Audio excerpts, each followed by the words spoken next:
Hey, tourpreneurs, it's Mitch Bach, and just a quick note before we begin today's episode. Tourpreneur is currently sponsored by Google. We're thankful for their support of our community, and we are offering with them a completely free course helping you unlock the power and potential of Google's Things to Do program, which is specifically helping tour operators add their tours to Google in new ways that gives you new exposure and more direct bookings. To learn more, go to tourpreneur.com/Google. And as always, show notes, more resources, links to our newsletter, our business coaching community, and so much more are available on tourpreneur.com. Now to the episode. One of the most amazing things we found about immersive experiences is that they train our brains to be more present, to be more open to other kinds of emotional experiences. So by going on a tour, you're helping people open up these parts of the brain that we don't use as much, have amazing experiences that improve our life satisfaction, improve our relationships, improve our work because we've had these amazing experiences. So I think that tour operators and tour guides have a sacred duty to add value to people's lives. And it doesn't end when the tour ends. It actually can improve their entire lives. And so that's an amazing duty that people have. And when that happens, you've changed lives for the better. It's an amazing thing.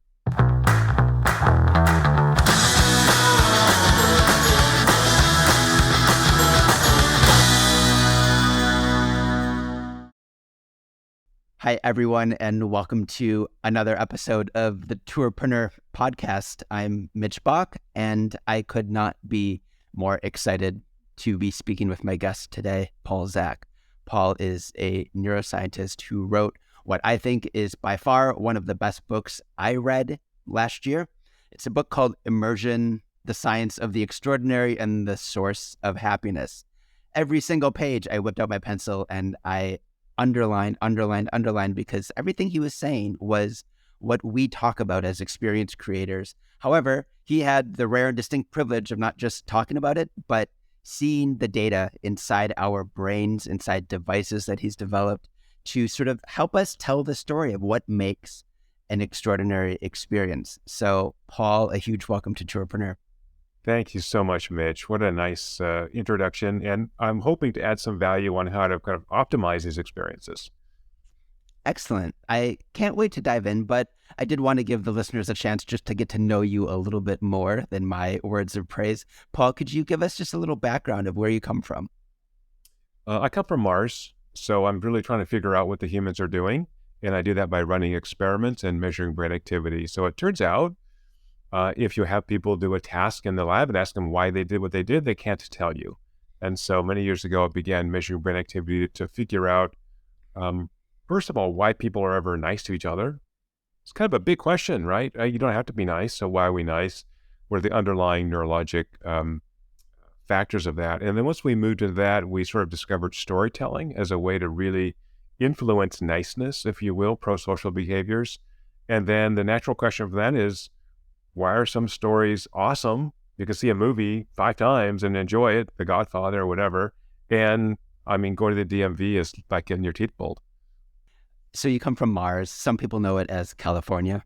I come from California. I'm a professor at Claremont Graduate University and started a software platform so everybody can measure what the brain loves. And so the book is unfair. It's that I have 50,000 brain observations that I can draw insights from that no neuroscientist has because no one works at scale with a platform. So it's been a real privilege to see the many ways that people use our platform to measure brain activity. And from that, I hopefully learned a lot that's going to be useful for this conversation. Probably our operators and our experience creators in the audience wish they had the devices to peel back and figure out exactly what their travelers, their guests are feeling, thinking during the experience. All we really have are TripAdvisor reviews that come at the end. I disagree. There are a lot of tells, right, that everyone knows. The tired feet, the shifting the feet, the fidgeting, right? You're just like when you speak in public, you kind of know if you have the audience. If you hear a lot of this, people moving around, they're like, okay, these people are not with me. So I think intuitively, Yeah. everybody knows this. All we want to do is sharpen that intuition. So the book is called Immersion, and in the experiences industry, immersive experiences are all the buzz. It's all anybody seems to be talking about. The strange artistic sculptural experiences of Meow Wolf, the Spicegate Museum here in New York, where you assume an identity and then you walk through this kind of very lit, very interesting and immersive space and solve puzzles. Those Van Gogh flower rooms where all around the world I'm just in a giant pile of sunflowers. These are everywhere. In your opinion, what's going on just at this moment? Why do we suddenly have this kind of blossoming of this idea of immersion? It's a good question, Mitch. I think part of it is a development of technology, that it is easier to get places, physical travel, but also things like VR, the really explosion in amazing online streaming programs. And lastly, I think the demand, right? We're moving into the experience economy. We don't need more stuff. Most of us are privileged to have enough stuff, and we have plenty of services. We just order, and valets come and bring us food and flowers and whatever we want. And so what we're missing now is experiences. I think this is where travel is so important, but also these on-site immersive experiences as well. And yet, not all of them are great. What I love about the way you use the word immersion is it isn't about just being enraptured in sunflowers from floor to ceiling. I think you're using it on a little bit more fundamental level that applies to a walking tour or the way we watch TV or the way we just sort of exist in the world. Could you take a moment and kind of tell me what you mean by immersion? I will. I want to precede that by telling you how we discovered this. And we really did. It was all funded by U.S. taxpayers, work for the Department of Defense and other agencies that asked us if we could identify signals in the brain that would accurately and consistently predict what people would do after an experience or a message, right? So if that experience is awful, well, you might do something, but it's not very influential. It doesn't have an impact on your brain. It doesn't create memories, right? So what are these messages and experiences that are so powerful that you'll do it over and over? I talked about in the book about watching La La Land, and at the end, it's just powerful and crying in the theater, and then watching it at home and crying again. Super weird. Now, maybe I'm just a softie, but right. So that's a kind of an immersive experience. So for me, immersion is a name that I gave to an unusual neurologic state that captures the value that the brain gets from a powerful experience. And that value comes from two things. When it comes from attention to the experience, if I'm not attending to you, Mitch, I'm doing something over here, I'm not going to be immersed in our conversation. But the second and the bigger driver than attention is what I call emotional resonance, right? It really speaks to me emotionally. And those two factors, attention and emotional resonance, can be captured by taking data from the brain, and particularly from the cranial nerves, the brain's output file, and it's measurable second by second. So it allows us to then ask, on average, is this experience good or bad neurologically? Is it valuable to that human? But also, how might I change it in the future? Edit this piece of video, change this tour so that it's more immersive. And immersion, again, correlates with enjoyment, correlates with a desire to repeat the experience. It correlates with memories of that experience. And so you're kind of capturing all the things that we think make up an experience that is emotionally compelling.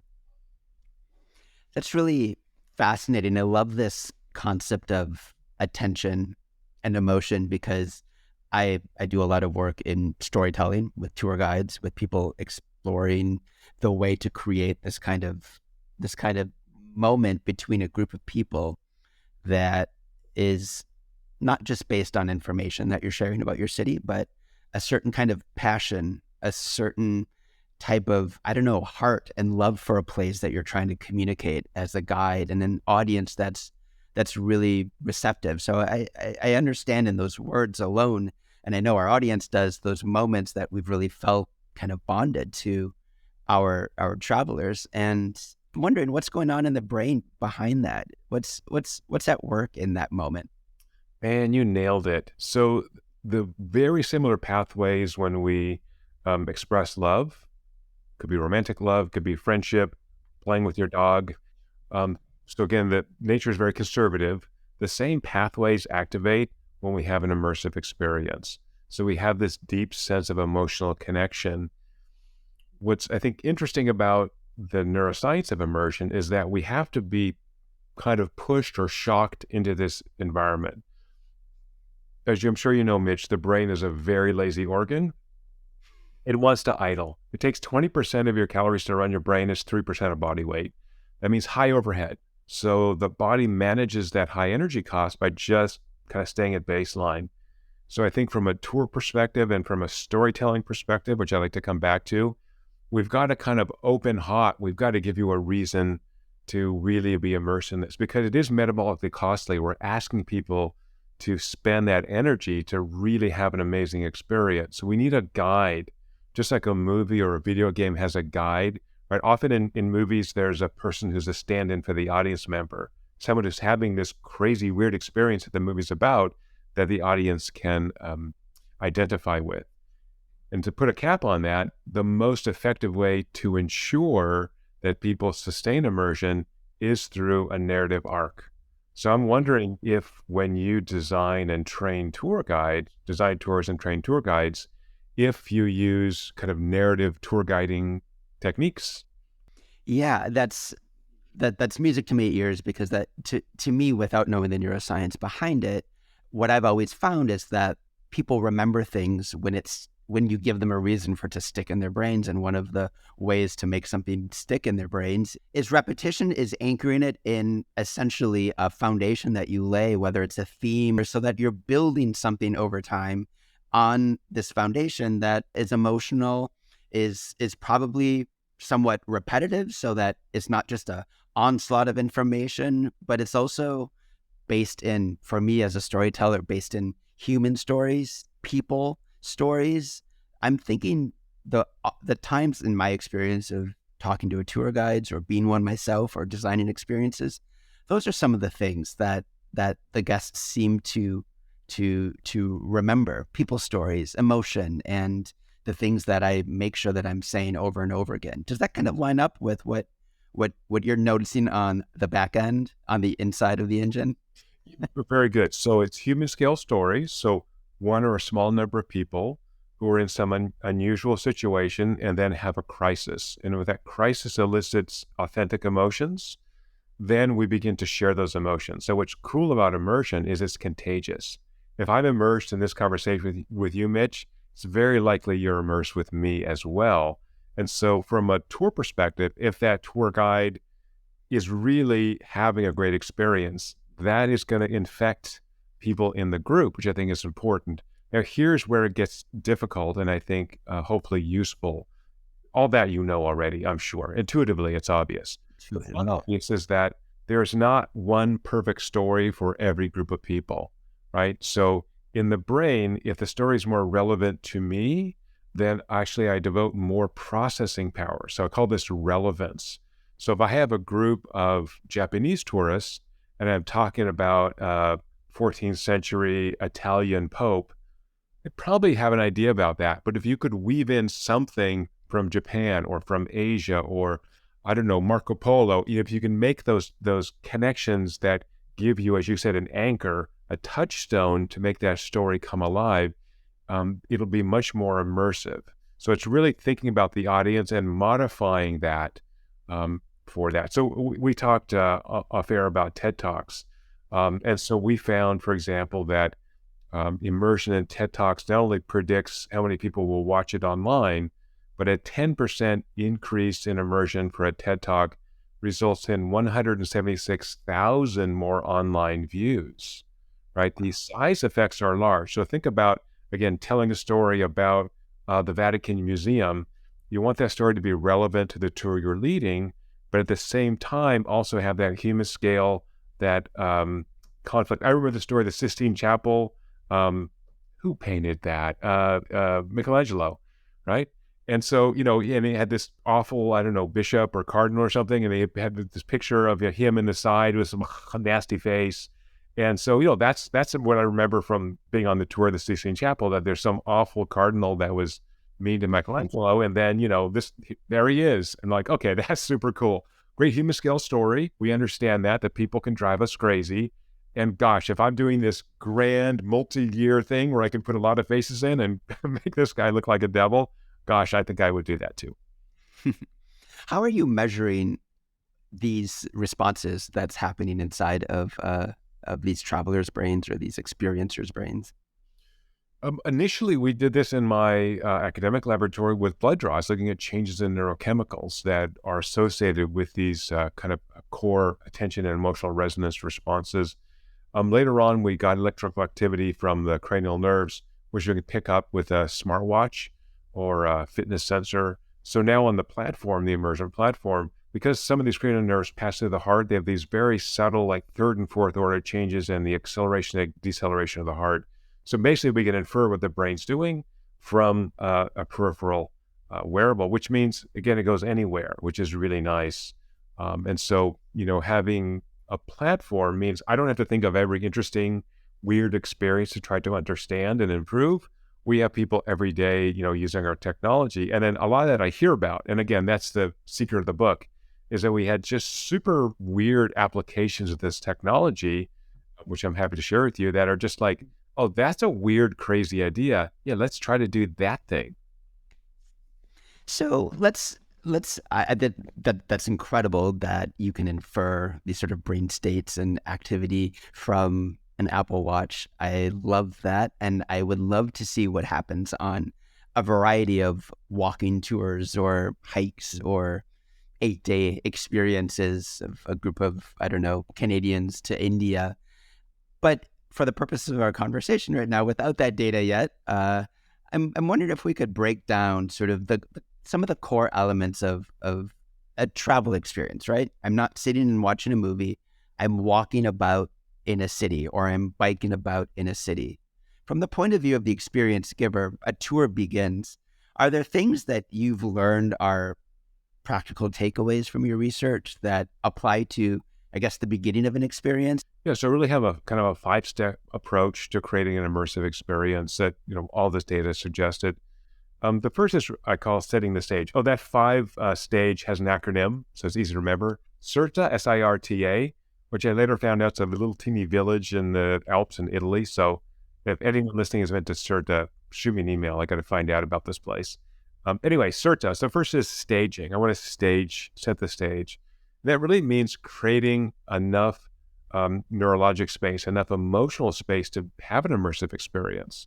So again, my example, the Vatican Museum, if you stood in line for 2 or 3 hours to get in, which you can do, not with a tour, but if you're just going cold, your feet hurt, you're thirsty, it's not, you're not ready for that experience. So in that case, stop, go to the cafe, sit down, have a coffee, relax a little bit. Now you're inside. Before you rush, right? Give them a chance to actually get prepared for that experience. So set the stage is first, right? Make sure people are comfortable.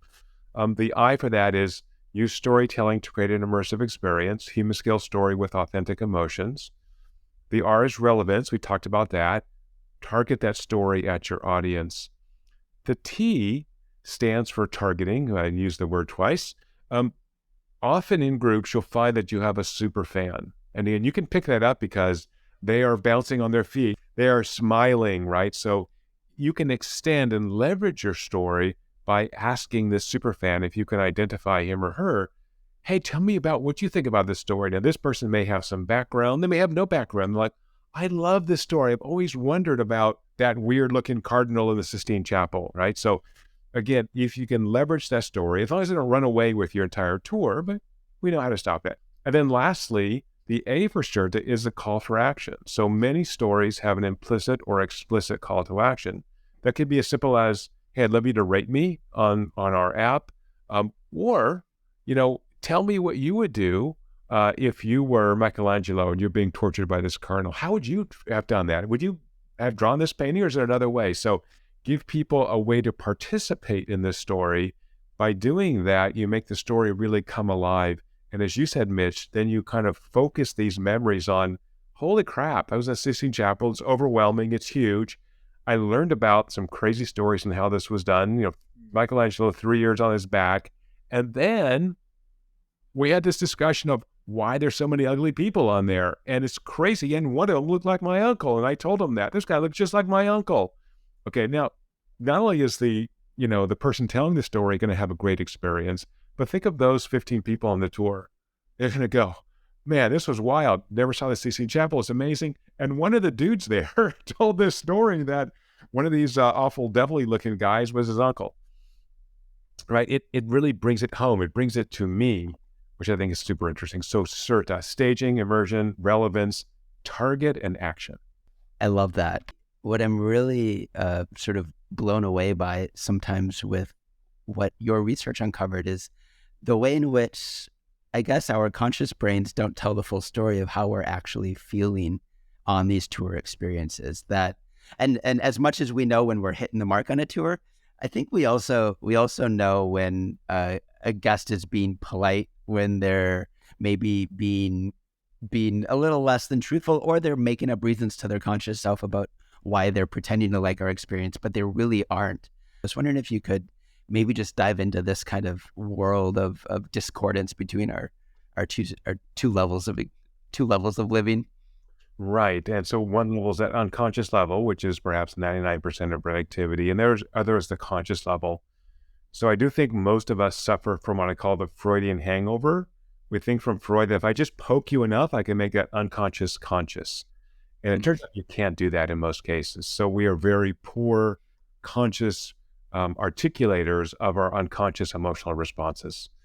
And therefore, those surveys, particularly when they're retrospective, we should take with a giant grain of salt, because it's just a hard question, right? How much do I enjoy that survey compared to my soda I had with lunch, compared to my phone? Like, it's right. But in the brain, neural firing, the activity of the brain is the common currency of value, and so everything is comparable. So one thing we have found from folks who have used our platform in the training space, so publicly Accenture, this big professional services organization, which spends $1 billion a year training their employees. How about that? Have used the Immersion platform for 5 years, and they find that people cannot stay immersed for more than 20 minutes. So even though on self-report, people may tell you, oh yeah, this is great. I'm an adult. I can stay here for 3 hours. Actually not. So we really want to do what Accenture does, I think, for tours, which is break things down into smaller chunks. So could be not talking for more than 20 minutes, and then have some participatory activity, right? That could be, again, I'm going to overuse the Sistine Chapel example, but now look at that ceiling and see if you can find, you, my tour people, see if you can find this thing, right? And then I can then follow up as the leader and tell a story about this thing that we found, as opposed to saying, look over here, right? That's passive, relatively, as opposed to now go explore and try to find a couple of things, and then we'll come back here in 10 minutes and talk about it. And then have that kind of back and forth, much more of a dialogue than a monologue. And then Accenture has found these breaks need to be much longer, even though we'll say, oh yeah, I'm good. Again, if you're tired, hungry, angry at your partner, thirsty, have to pee, that's just burning neural bandwidth that diminishes our ability to be immersed in the experience we're having. So invite people to sit down, invite people to have a chat. You know this already intuitively, but that's 20-minute chunks, I think, are a good rule. So I call this the 20-20-20 rule. So what people say and what's happening inside their brains are really often unrelated. And the Super Bowl commercials we've measured, live in bars, the way people really, experience them using this technology and platform, have found that actually the most liked commercials on self-report have the smallest impact on sales, on YouTube views, where the most immersive commercials neurologically in the Super Bowl have many more YouTube views, many more YouTube comments, have a bigger effect on sales. So it's not always, a negative correlation there, but at least it's weakly, is weakly associated with people's real underlying experience.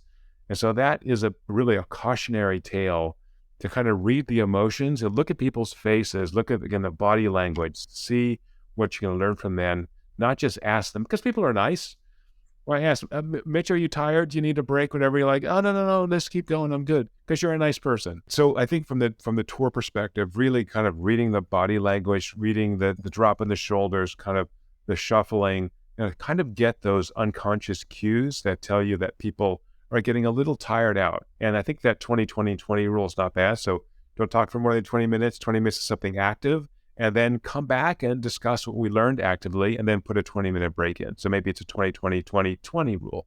So much to unpack there, but so important. Listen, Paul, you're right.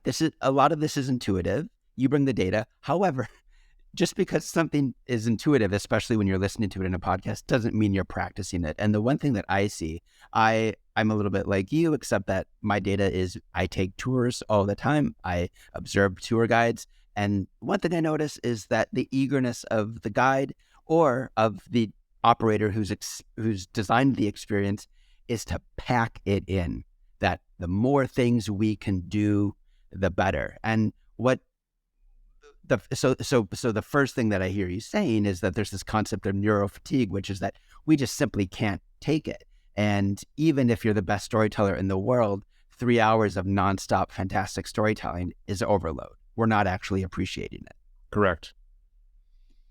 Second thing that I sort of gleaned from you talking about this disconnect in terms of what we rationalize as liking and what we really like. In your Super Bowl ad example, you've got an Alexa commercial, which I should like because, man, it's got all my celebrities in it and it has millions of dollars of production value in it. However, it's very routine. It's very, all right, now this celebrity comes in and pretends they're Alexa. And you start predicting it pretty quickly. You bring up this other example of a Coca-Cola commercial. It's just a strange woman dancing. And yet you can't take your eyes away. You're immersed. What am I reacting to when I don't like it upon reflection? I don't like what I just saw. What am I actually liking in that case? Yeah, it's a great question. What is your brain responding to? And I think it's the unusualness. It's the asymmetry. There's a commercial that's filmed behind a yellow wall. It's a very tall woman dancing in a weird way. The wall is not squared on the screen, so it's kind of on a bit of a slant. She moves in a weird way. She's trying to sell Diet Coke Twisted Mango. She's got silver shoes and weird rainbow socks, and she's just a kind of a giraffe woman. And so it's so unusual, you can't help but kind of look at it. Where the Super Bowl commercial, as you said, is repetition. So we got back to the lazy brain. Lazy brain goes, oh, Alexa can't answer the story, and now I'm going to have some celebrity answer in a funny way, and that just repeats. So that Amazon commercial would have been the most immersive commercial if they had stopped it at 30 seconds. But they ran it for 90 seconds because Amazon has more money than God, and they can. And that last 60 seconds was just wasted because we got it right away. So I think the answer there is hit them hard, hit them fast, let them have a breather. Let them just, it's like when you speak in public. Think about having a joke or let it breathe a little bit. Don't feel like you need to rush into that. So I think this would be very unusual in tour setting where I want to get the value for my money. I want to get as much. No, actually slow it down a little bit. I think it's quality over quantity. I remember I was leading a tour through Greenwich Village, and I introduced something. I just read about it. It was an old beat writer who had an idea of, it was William S. Burroughs, who had this idea of the color walk, where he would just walk around New York City and look at the colors and pick a color, red, blue, green, and then he would only allow himself to look at the green as he walked through, and he would discover things about the city. I was leading a beat tour back in, this was 15 years ago, and I said, how cool would it be if for part of it, for 15 minutes or 10 minutes, I forget how long, we would just walk and I would ask my travelers to go on that color walk. And what ended up happening was at the end of the tour, they said their favorite part was the part where I didn't open my mouth. It was where they were just being intentionally directed to engage in their environment in this new way that they hadn't expected before. Right. to them, that was the strange mango girl. Is like contorting your gaze in a new way, and they. But it was active. It was had a Very. story. So you set up with a story, right? That's key. It was active. It didn't last too long. If I do this for 2 hours, I'm probably going to be exhausted. And then I'm sure, Mitch, that you after that was over, that little period, you have a bit of a debrief. Hey, what did you guys see? What blue things did you see? Tell us. So now I'm really part of the tour guide experience. I am, in some sense, self-motivated to be part of this as opposed to really being passive. So we love the anomalous. We like these surprises or ways in which our expectations are violated. And as experienced creators, we have a great opportunity to do that. And yet the brain seeks stasis. So I'm sensing a little bit of a conflict here, that our brain wants normal. So actually the best thing to do for our brain would be just to walk at the same clip, tell the same thing. Right. Where's the balance? Yeah, I think the balance again is more that 20-20-20. It's kind of have that acceleration and then kind of slow it back a little bit. So even the walking pace, as a very interesting point, I was in one of the weirdest little places, Madeira, this island off of Africa that the Portuguese own. And they have this famous basket ride down this, it's a big volcanic, mountain island. And, if you try to run on that, you're going to kill yourself because the stones are too slippery. And so that they could do it with baskets, and the whole thing is just odd, but it's a trek to get up there, and you really want to sit after you've climbed all these stairs to get to the top of this thing. So I think that's where that, maybe 20-minute climb up, maybe stop and have a coffee, and then you have this new experience. Now we got to the bottom. It was really exciting because you're going fast. You guys have to steer the basket. There's people, you've seen this, people hold the back of the basket and steer it, and it's just sharp turns, and you think you're going to get murderized. And so anyway, I think that's breaking up in little bits, but giving people the option to opt out, right? If there's someone who's elderly or pregnant who doesn't want to do this, that's great. You can stay here at the cafe. We can meet you at the bottom. So really giving people agency is a great way to invite them into an experience, but not kind of force it on them. So I do a little forcing, kind of like your family or your friends or your partner. You want to force them to do a little bit. Look, this is really not your kind of movie, but I really want to see it. Come with me. You probably enjoy it a little bit. That's okay. A little bit of coercion's all right. But then too much, and they go, no, I hate superhero movies. I don't want to go with some other friend of yours. I think, I don't know. Is that what you do on tours? Do you give people an option to kind of opt in or opt out? Yeah, absolutely. You coordinate certain free time moments where they explore in a way that makes sense for them, whether it's sitting on a bench and enjoying Washington Square Park or going dancing in the fountain. I think giving that balance, as you kind of say, between structured and unstructured, they give them back their autonomy, because they're otherwise sort of passive receivers at the beck and call of you as the owner of their experience, and giving them a little bit more agency. You mentioned that a long time ago in our conversation, a certain level of interactivity to give them a sense of ownership around the experience as well. But a little push. I remember my favorite gelato place in all of Italy is across the Trevi Fountain, which is a very touristy area in Rome. And I've taken so many people there, including my own kids. I'm like, you think this is going to be some touristy, crazy place? Believe me, this is the best gelato you're ever going to get in your life. So I'm setting it up, right? So you can set expectations. Now, hopefully those are fulfilled. But every time I've been to that gelato shop, if anyone knows the Trevi Fountain in Rome, it's right on the corner on the far side of it, and it's spectacular.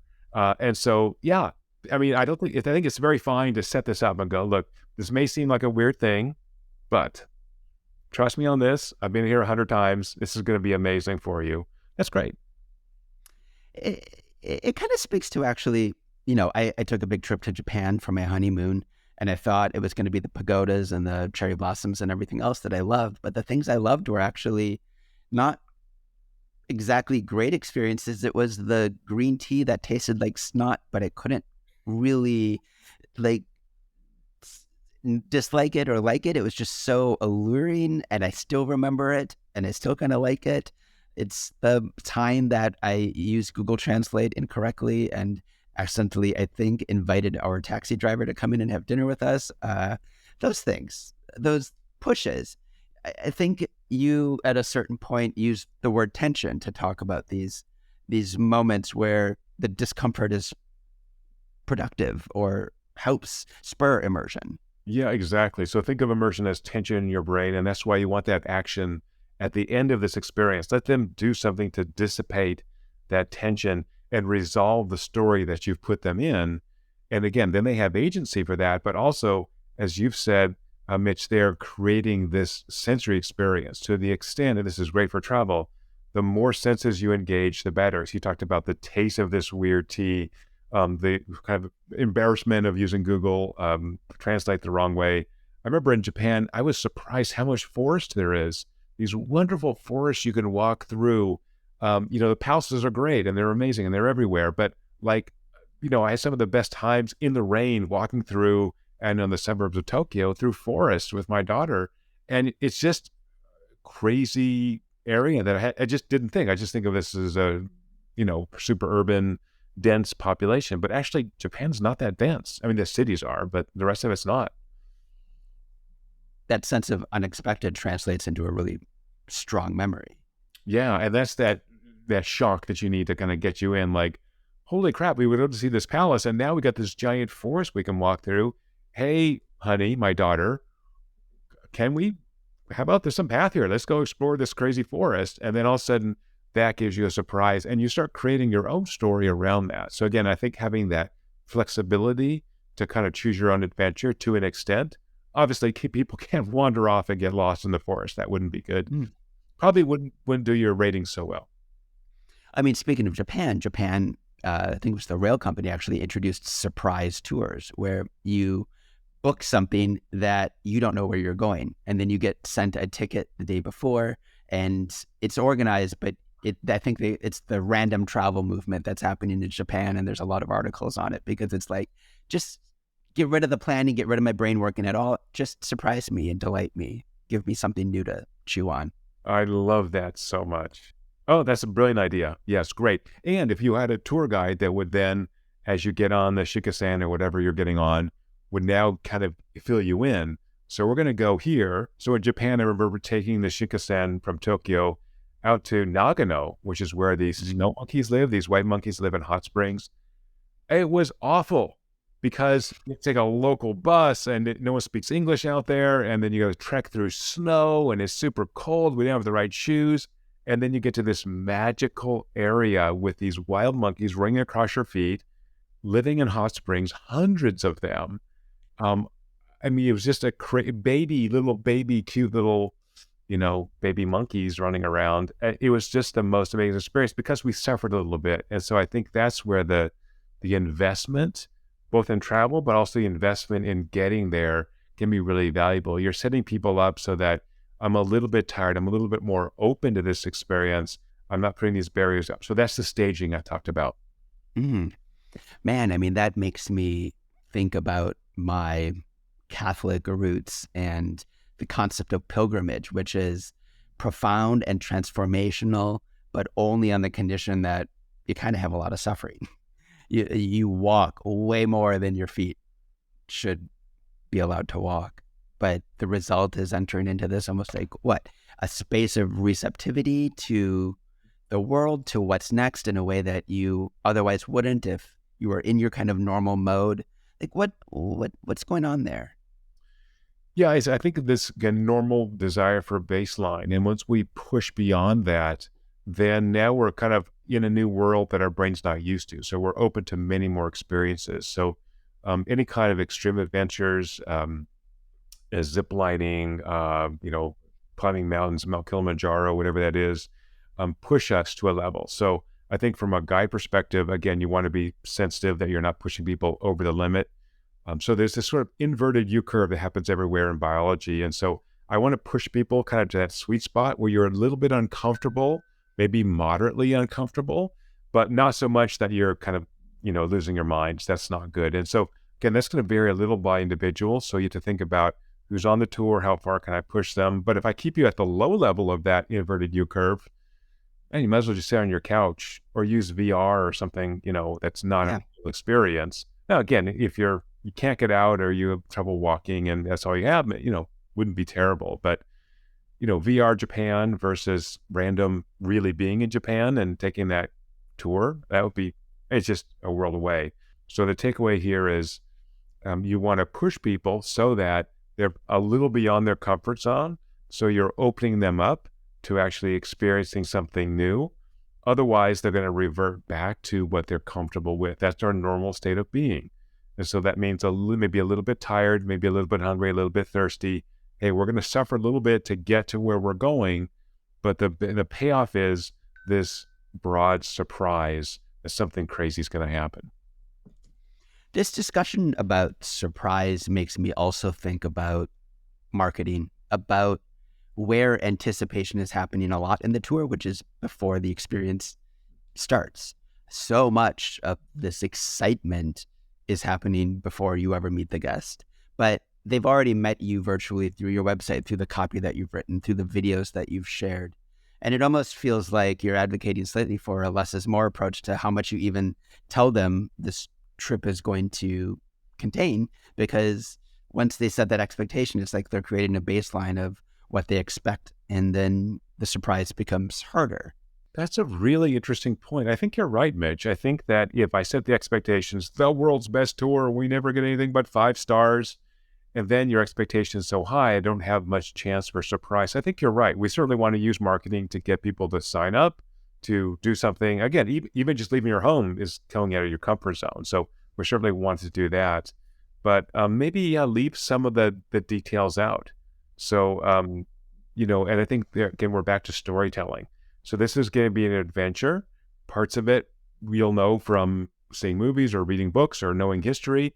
And part of this, we don't know what's going to happen. And so maybe adding a little randomness, adding a little bit of uncertainty, which is a stressor, and that inverted U curve works with stress as well. I want to push you under a kind of moderate level of stress so we don't know where we're going. Now, you don't want to lie to people. I think that's also a bad thing. But to say, look, when we get here, we're not sure what's going to happen. It could be unusual. I remember in Madeira going to a folkloric kind of dinner, classical dinner in a winery with dancing, and they just didn't tell us much. They're like, there's this dinner, it's part of your event, you're going to walk there, show up at 6 or whatever it was. And I had no idea what it was. And Mitch, as you know, because you know me, I'm a total introvert. I'm very self-conscious. I don't want to be the center of attention ever. Can't believe I'm even talking to you on the video. And I started, it wasn't like I was drinking a lot, but no one would dance with these folklore. They were trying to pull people up. I'm like, okay, I'll go. And so I'm dancing with these people in these crazy costumes in Madeira, in the middle of the night. And I had such a good time because I didn't, if they told me dancing, I would have said in my head, there is no way in the world. But I was with a group of people that I felt safe around, good staging. I didn't know what to expect, but it was really engaging. And I felt like, oh, these poor boring, this is like a scientific conference, so really boring people, like me. And so, going up there and kind of getting people to go up and dance was something I normally wouldn't do. And had I known, I would have, for sure not done I it. am really intrigued now by this sort of crowd effect, this effect that here I am a traveler, I'm decentered from my normal habits, my normal state of being, and I'm surrounded with these people encouraging me. Is there something kind of on a neurological level that is happening by the fact that I'm experiencing something in a group? Brilliant insight, Mitch. A+. So for every experience we've measured, and this is thousands, when you add a social layer, you increase immersion. Full stop. What's interesting is that we can do this around people we don't even know, and it may be more valuable. I'm not sure. We don't have enough data to say this when I'm around some strangers, as opposed to just a group that I already know. So for sure, I'm sort of a different person when I'm around professional colleagues or complete strangers. I can do whatever I want to do. I'm not going to see these people again after this week tour, right? So if they think I'm weird or I'm, whatever, it doesn't matter. Where if my neighbors think I'm weird, then I got to see them every day. So I think you're exactly right. The social layer is important, and having some, again, underlying uncertainty about who I'm with is important. So you can tell me, if I have a tour where everyone knows each other, they're all friends or family members, does it feel different when you lead that versus you get some people know each other, but then a bunch of strangers? I think when you've done your job, when there's just something at the end of even 3 hours of a food tour when you just look at the people around you differently, and it's because you've been through something, you've shared something. This makes me think. My husband and I went to Miami a couple of months ago, and a lot of immersive experiences down there. There's one called Super Blue, and there was an exhibit or an installation, I guess you could call it. Imagine a large dark room with 3,000 light bulbs suspended in kind of almost like a topology or topography of a mountain, but inverted. And they're all pulsing. I think it was called pulse topology or topography, I think. And it's a Mexican artist, if I remember. But what was so interesting was that some of the light bulbs dangled down alone, low enough that you could touch them and you could reach your hand up. And it was explained to me that if you put your hand under this sensor with a light, it reads your pulse, and then the lights start pulsing, and there's a sound to it as well. They start pulsing and sounding according to your heartbeat. The whole room lights up with your heartbeat. If another person is at another sensor and does it, then some of the lights start to create this kind of coordinated, pulsing and experience where suddenly 4 or 5 different heartbeats are creating this unique moment that will never be repeated the way it is. And I don't know. I mean, I was there for 3-4 minutes, and I looked at the other people that were doing it, and I felt an intimacy, a connection that that was incredible after just a few minutes, because we felt like our hearts were sort of on display, and we felt connected because of that. That's a really powerful level of immersion you can get to, if I'm using the word right. Yes, and that happens all the time. So when you're in an experience together, our physiology begins to coordinate. And that's when you have people who are separate begin to behave almost like a superorganism. And I'm sure you've had this experience leading tours where these people just gel. They are just doing their thing, and they become friends. They start sharing phone numbers. It's like, oh my gosh, this is an amazing experience. So I think the ingredients for that are the unexpected, this staging or safe space. The tour guide has to make sure people feel comfortable. If it's too much, then again, I get overwhelmed and I'm going to withdraw. And then the third is that often when I'm doing something active, so I'm doing it really. So I used to teach a class on high performance teams, and we had a field trip to go to the mountains and zip line together. And there's a pretty rigorous zip line. Some of them fall, like you're rappelling and zip lining at the same time. And it's amazing what a bonding experience that is, because some people, I don't care, I don't have a fear of heights, it's fun for me, but other people would really support each other. They were really kind of freaking out. They wanted to do it, and people would hug them and give them a lot of love and encourage them to do this. And then at the end of this long course, like, you just made a team, right? You have the people who have really bonded. So again, if it's just us walking on the beach, chit-chatting, pleasant, but not a bonding experience. We need a little of that stress and uncertainty. I think in your book you talk about the power of sort of coordinated movements that creates a kind of bonding, or this sort of super organism as well. It reminds me of sort of church settings or concert settings where we're all doing something in unison. Is there a certain power to that sort of side of things too?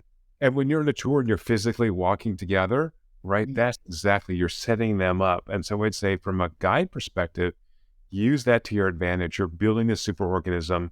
Now have that organism do something that is active, that is not, just listening to the story you're telling them, as well as that could be, but they're taking part of that. So if you can treat them almost as a group, right? As a group, we want you to go look for these things and then come back and we're going to talk about them, right? Much more than here are the things to look at. Wow, I love that metaphor of almost thinking of your group as a superorganism that you're trying to choreograph or cohere and move in coordinated ways. And that immediately makes it feel like what you're doing is something way more than just hoping everybody gives you 5 stars at the end. And it's important. And it's also makes the experience not only more immersive, but more pleasant for the individuals, because now I'm part of a team and we're social creatures. We will bond together. Just give us a reason. We need a little bit of stress, a little bit of uncertainty, and we'll just form a group right away. Are there things to consider at different scales? Let's say a walking tour, it's 3 hours long. So 20, extending that is a lot of 20s. Is there a sort of macro level, a zoomed out level that I might be thinking about in terms of how to design for immersion on 3 hours? And then how does that also change over 3 days? Yeah, it's a great question. And so what we want to do in longer experiences, and longer would be sort of 2 hours and beyond, is really think about kind of helping people move around that baseline, but then having small moments of peak experiences. So something unexpected, something amazing. So watching a sunrise from a mountaintop, something that's really going to drive that experience, because I can't keep you at the peak forever. It's just too exhausting. So it's really curating these kind of little waves. We're having a great time, and then having these peaks, and those peaks neurologically might last something like 5 minutes, 7 minutes max. And so if you're thinking about designing an amazing experience that I'm running out of good examples to give, but something that's just really awe-inspiring, again, that's going to be build up something hard to get there. I've got to climb these stairs. I got to do something, and then have that experience, but it's going to be fairly short. Again, because this is a long experience and people are just going to get exhausted. And then after that peak, give them a little refractory or refreshing period. Great time to sit on the bench, have a cup of tea, right? And again, maybe discuss that experience. How did it feel to you? What about your neighbor next to you? How does she feel about this experience? So not only just having the experience, but then reinforcing that to really build those memories and absorb the information from other people, which is actually really fascinating. So as a confirmed Martian, I find the humans absolutely fascinating, and they have lots of interesting things to say. It's funny that when you get them to share, it turns out they also have perspectives and experiences that can enrich a shared moment. One of the most amazing things we found about immersive experiences is that they train our brains to be more present, to be more open to other kinds of emotional experiences. So by going on a tour, you're helping people open up these parts of the brain that we don't use as much, have amazing experiences that improve our life satisfaction, improve our relationships, improve our work, because we've had these amazing experiences. So I think that tour operators and tour guides have a sacred duty to add value to people's lives. And it doesn't end when the tour ends. It actually can, improve their entire lives. And so that's an amazing duty that people have. And when that happens, you've changed lives for the better. It's an amazing thing. There's no follow-up to such a beautiful statement that really summarizes, I think, just a great and refreshing way for our community to reflect on and think about what they're doing. And you hit on it at the end more beautifully than I've ever heard, because it's a sacred duty that our community is willing to accept because they understand the riches that come from it. And the riches are changing lives, and those moments of bonding, those moments of transformation that happen through, like you said, just minutes of immersion, minutes of wow moments. And so, Paul, thank you for lending a new vocabulary and actual hard data to this. We'll be linking to not only the book, but all sorts of resources to help people go further. I wonder, has there been any books, any people in your life that you find yourself referring back to as really important and transformative in the way you view the world and view all of this? It's a wonderful question, Mitch. Thank you. And what a privilege to be on with you. You mentioned the Pine and Gilmore book, The Experience Economy. Absolutely worth reading. My favorite business book ever. I do think that ultimately we're talking about happiness, adding value to life. And Arthur C. Brooks at Harvard has written a number of great books on happiness, who's just an amazing scholar, but a beautiful writer as well, has a column in the Atlantic magazine. And so anyway, Piney Gilmore, Experience Economy. Arthur C. Brooks has written a couple of books on happiness that are worth reading, and really lean into this sacred duty that we've been given to improve people's lives. Paul, it has made me extremely happy to spend this hour with you. I feel incredibly enriched and thankful for your presence. So thanks for joining us on Tourpreneur.